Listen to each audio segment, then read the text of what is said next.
Au sommet de toutes les conditions de la vie, il y a toujours de la place. Il en est de même de notre enseignement. Il n'y a que trop d'ouvriers encore au niveau de la vallée. Il faut monter jusqu'aux terres vierges des sommets spirituels, accepter tous les défis, ceux de la maladie, ceux des pénuries de toutes sortes. Savoir arrêter net ce que les gens redoutent. L'homme doit agir depuis le degré le plus élevé de sa conscience, le plus près de Dieu. Et ainsi nous sommes remplis de la grâce, la sagesse et l'amour, et de sa compréhension.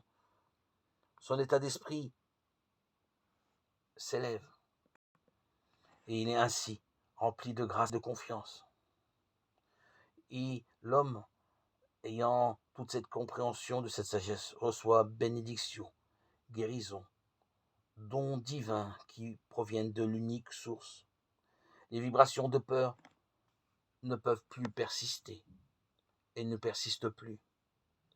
Dans l'atmosphère mentale qui se dégage du disciple, nous découvrons ce que chacun devrait savoir, c'est-à-dire que le signe de la démonstration, la réponse à notre prière, a lieu lorsque nous éprouvons un sentiment de repos, la fin de tout effort, le sentiment que nous ne désirons plus puisque subjectivement tout est accompli. Il s'ensuit une détente parce que l'acte créateur est terminé, tout est accompli. La vraie guérison est affaire de compréhension profonde.